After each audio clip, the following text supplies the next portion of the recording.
এই খারাপ ছেলেটি নিজের মাকে মেরে ফেলতে চায়, তাই সে মাকে ধোঁকা দিয়ে একটি খাদের ধারে নিয়ে যায়। তারপর হঠাৎ করে মাকে ধাক্কা দিয়ে নিচে ফেলে দেয়। মা দ্রুত নিচে পড়ে যাচ্ছিলেন, কিন্তু ভাগ্য ভালো তিনি একটি গাছের ডাল ধরে ফেলেন। এতে তিনি সাথে সাথে মারা যাননি। ভয়ে তিনি উপরের দিকে তাকালেন।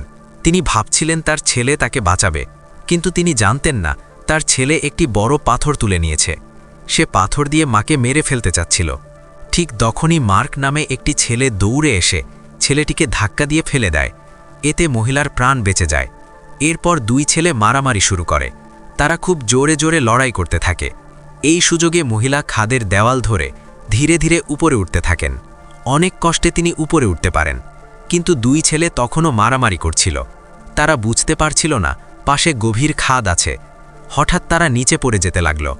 ঠিক তখনই মহিলা দ্রুত হাত বাড়িয়ে দুজনকেই ধরে ফেলেন। এতে বড় দুর্ঘটনা হওয়া থেকে বাঁচে, কিন্তু সমস্যা হলো তিনি এক হাতে একজন করে দুইজনকে ধরে আছেন। তার হাত ধীরে ধীরে দুর্বল হয়ে যাচ্ছে, কারণ তার হাত আগেই আহত ছিল। এখন একজনকে ছেড়ে না দিলে আরেকজনকে বাঁচানো যাবে না। মহিলা খুব কঠিন সিদ্ধান্তে পড়ে গেলেন। একদিকে আছে তার ভাতিজা, যে একটু আগে তার প্রাণ বাঁচিয়েছিল, আর অন্যদিকে আছে তার নিজের ছেলে। যদিও ছেলে তাকে মেরে ফেলতে চেয়েছিল, তবুও একজন মা হিসাবে তিনি ছেলেকে ছেড়ে দিতে পারছিলেন না। কিন্তু তিনি জানতেন না তার ছেলে আসলে খুব নিষ্ঠুর। এই ঘটনার শুরু কয়েকদিন আগে। মার্কের মা অসুস্থ হয়ে মারা যান। তার বাবা খুব ব্যস্ত ছিলেন, তাই তিনি মার্ককে তার খালার বাড়িতে রেখে দেন। রাতে মার্ক তার মাকে খুব মনে করছিল। সে কাঁদতে কাঁদতে খালাকে জড়িয়ে ধরে। এই দৃশ্য হেনরি নামে তার কাজিন দেখে ফেলে। হেনরি ভাবল মার্ক এসে তার মায়ের ভালোবাসা নিয়ে নিচ্ছে, তাই হেনরি মনে মনে রাগ করে। সে ঠিক করল মার্ককে কষ্ট দেবে। পরের দিন সে মার্ককে তার গোপন জায়গায় নিয়ে যায়। সেখানে সে মার্ককে একটি ডামি মানুষ দেখায়। মার্ক বুঝতে পারছিল না কেন এটা দেখানো হচ্ছে। হেনরি বলল, তুমি আমাকে সাহায্য করো, আমি তোমাকে মজার একটি জিনিস দেখাবো। মার্ক রাজি হয়ে যায়। তারা ডামিটা নিয়ে একটি ব্রিজে যায়। হঠাৎ হেনরি ডামিটাকে নিচে ফেলে দেয়। এতে সামনে আসা বাস হঠাৎ ব্রেক করে উল্টে যায়। পেছনের গাড়িগুলোও ধাক্কা খায়। এভাবে বড় দুর্ঘটনা হয়ে যায়। এই ঘটনা দেখে মার্ক খুব ভয় পেয়ে যায়, কিন্তু হেনরি অদ্ভুতভাবে হাসছিল। মনে হচ্ছিল সে এই দৃশ্য উপভোগ করছে। তারপর তারা দ্রুত সেখান থেকে পালিয়ে যায়। পুলিশ আসতে দেখে তারা একটি গুহায় লুকিয়ে পড়ে। মার্ক জিজ্ঞেস করে, তুমি এমন কাজ করলে কেন? হেনরি বলে, এই কাজের জন্য আমরা দুজনেই দায়ী। যদি কেউ মারা যায় তাহলে তুমিও অপরাধী। এই কথা শুনে মার্ক খুব ভয় পায়। সে বুঝতে পারে তার কাজিন খুব খারাপ। ভাগ্য ভালো, দুর্ঘটনায় কেউ মারা যায়নি। এরপর মার্ক আর হেনরির সাথে খেলতে চায় না, কিন্তু হেনরি আবার তার ছোট বোনকে বিরক্ত করতে শুরু করে। তখন হেনরি এমন একটি কথা বলে যা শুনে মার্ক ভয়ে কেঁপে ওঠে। ঠিক তখনই মা উপরে থেকে ডাক পেয়ে ঘরে চলে আসেন। এটা দেখে দুই ছেলে মারামারি বন্ধ করে দেয়। হেনরি তখন মিথ্যা বলে, আমরা শুধু খেলছিলাম। মার্ক বুঝতে পারে সে এই বাড়িতে বাইরের মানুষ। সে যদি সত্য কথাও বলে খালা হয়তো বিশ্বাস করবে না, তাই সে চুপ করে যায়। কিন্তু তার ভয় ছিল হেনরি তার ছোট বোনকে ক্ষতি করতে পারে। তাই মার্ক সবসময় তার কাজিন বোনের কাছেই থাকত। এমনকি রাতে সে তার ঘরেই মাটিতে শুয়ে থাকত তাকে রক্ষা করার জন্য। কিন্তু পরের দিন সকালে ঘুম থেকে উঠে মার্ক দেখে বিছানায় তার কাজিন বোন নেই। এতে তার মনে খুব খারাপ একটা সন্দেহ জাগে। সে দ্রুত ঘর থেকে বেরিয়ে যায়। ঠিক তখন সে খালা আর খালুর কথা শুনতে পায়। তারা বলছিল হেনরি তার বোনকে নিয়ে স্কেটিং করতে গেছে। এটা শুনে মার্ক খুব চিন্তায় পড়ে যায়। সে দৌড়ে স্কেটিং মাঠের দিকে চলে যায়, কিন্তু সেখানে পৌঁছাতে পৌঁছাতে দেরি হয়ে যায়। হেনরি তার 6 বছরের ছোট বোনকে মেরে ফেলতে চেয়েছিল। স্কেটিং করার সময় সে হঠাৎ করে বোনকে ধাক্কা দিয়ে বিপজ্জনক জায়গায় ফেলে দেয়। কিছুক্ষণ পর মেয়েটির নিচের বরফ ভেঙে যায়।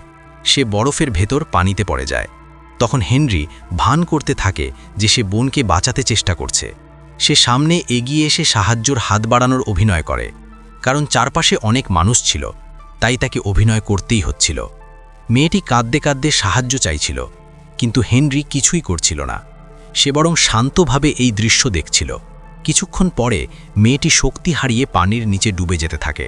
ঠিক তখনই স্কেটিং মাঠের কর্মীরা দ্রুত সেখানে পৌঁছে যায়।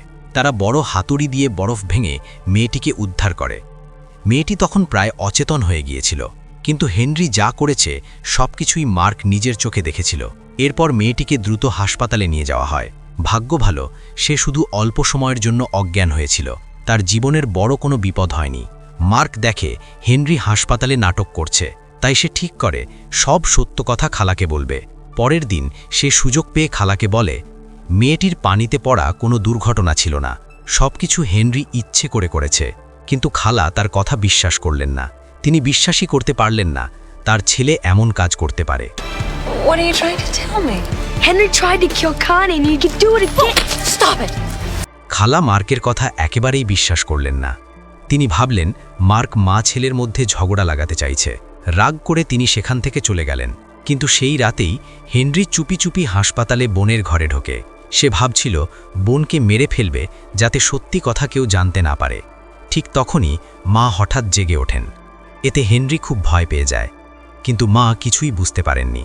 তিনি ভাবলেন হেনরি শুধু বোনকে দেখতে এসেছে, এখন আর কিছু করার সুযোগ নেই দেখে হেনরি কয়েকটা কথা বলে সেখান থেকে চলে যায়। পরের দিন সে আবার মার্কের কাছে আসে। সে হেনরিকে হুমকি দিয়ে বলে, তুমি যদি বেশি কথা বলো তাহলে তোমার জন্য ভালো হবে না।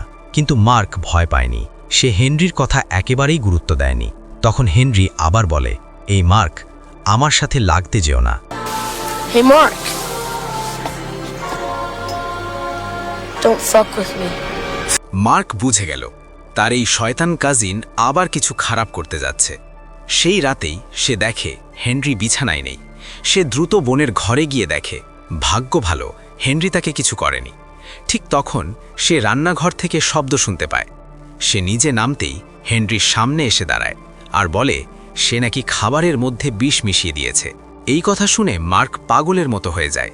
সে বাড়ির সব খাবার নষ্ট করতে শুরু করে, কিন্তু আসলে হেনরি মিথ্যা বলেছিল। সে চুপি চুপি এই কথা বাবা মাকে বলে দেয়। ফলে মার্কের এই আচরণ দেখে সবাই তাকে অদ্ভুত মনে করে।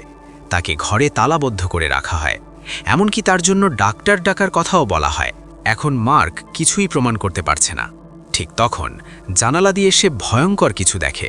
হেনরি তার মাকে ধোঁকা দিয়ে কোথাও নিয়ে যাওয়ার চেষ্টা করছে।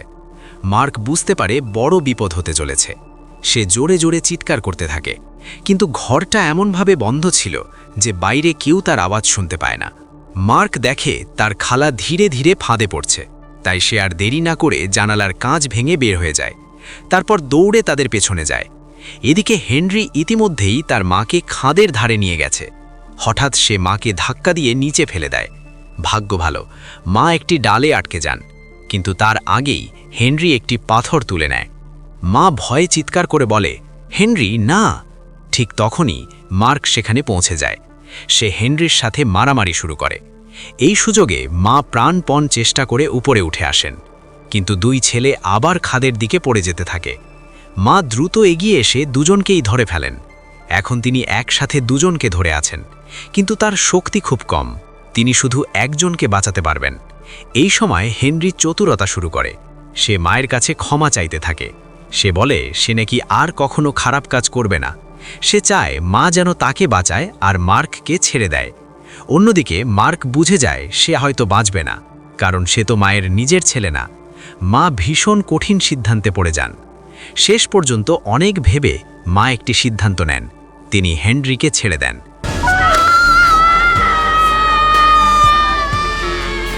হেনরি নিচে পড়ে মারা যায়।